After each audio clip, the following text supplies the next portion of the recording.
It was reported earlier this week that a leading male midwife said that a large number of women were avoiding the rites of passage of childbirth by receiving epidurals. Dr. Dennis Walsh, who's an associate professor of midwifery at Nottingham University, also said that the pain of childbirth serves a purpose and that more women should go through it to prepare themselves for the responsibility of bringing up a baby. Quite right. Said the non-mother on the panel. So, is he correct to say that pain in labour can actually serve a purpose? Are women overusing pain-killing drugs? Because apparently it has gone up, I think, about... Everybody it's gone from 17% to 33%, the number of mothers receiving an epidural. Didn't it make you cross that? Blooming male with what the hell does he know? The women saying that, the female midwives. He's read books about it. He's read books about it. I did 42 hours of my labour, and I'll tell you what, the most... well, we all know. She didn't. Most unbelievable, shattering pain that anybody could ever have. But, I mean, mine... Well, I'll tell you what happened. When I got to one point where the contractions were so far, I was in such pain hanging like that, I thought, I'm not doing this. I'm not having this baby. So I got on my coat, packed my bags, and went to leave. Got to a lift, and this woman said, where are you going? I said, I'm leaving. Not having this baby. She went, right, get in that lift and go to floor 2. They'll get you a taxi. I went, right. I was like, oh, you know what it's like. Got to the floor, and of course she sent me to the birthing place, you know. and I'm sitting there with my...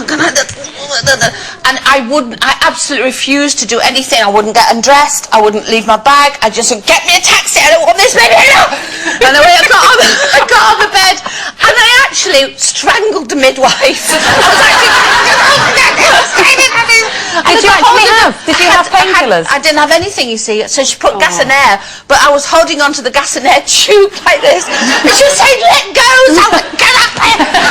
So he knows nothing about childbirth.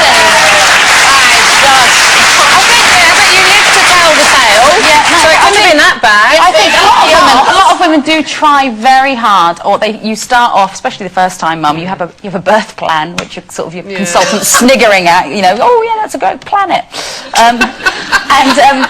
You know, you do go in, and I certainly, and many of my friends went in and said, you know, you're going to try and not have drugs, and I was going to a natural birth unit within the hospital, blah, blah, blah, and it all goes swimmingly, you know, for many, many hours, and then it didn't go swimmingly, and some things sort of went wrong, and I had to go to the medical unit, and you soldier on as long as you can. I think lots of women do, because you're worried how the drugs will affect the baby and stuff, but there comes a point. Yes. Let's say 24 hours in, where I turned into the devil, and was not only I asked, you know, I said I need an epidural, because they were saying, right, what we're going to do is give you drugs to make the contractions worse. Oh, that's nice. So you think that's what you need. I need some drugs.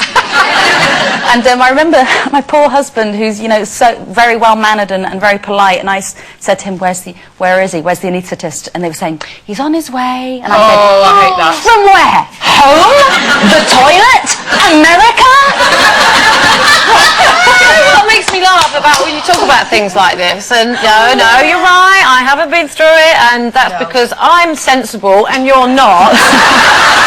You know, why would I want to put myself through that?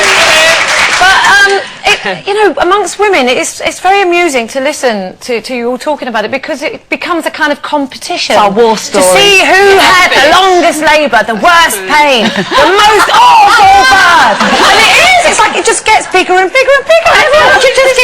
And it's like it can't have been that bad. You know, when you think about this male midwife, he might have a point. People do go for drugs too quickly. I was watching the documentary the other night about this young girl, and it was all about trying to stop teenagers having babies. She was having this baby, and she wasn't the healthiest looking specimen I'd ever seen on television, and she literally wanted to be anaesthetised to the point where she was out cold to have a baby. And you just think, well, what is the point of that? Well, because they're very frightened. Some women are incredibly frightened about having a baby, and I think your point's actually right, that the drugs do affect can affect the baby, and you want to try and avoid that. And I know my sister, for instance, she was really nervous about having a baby, and so she actually had a caesarean section under anaesthetic, and funnily enough, she had terrible post-birth, what do you call it? Postnatal depression, because they sometimes say that the kind of Your birth you birth have experience has an effect. Yeah, so it's not proven, but it's the kind of a theory. I just wanted everything, basically. I got in there. I couldn't bear the idea of having a baby at home. I thought, no, I want everything available.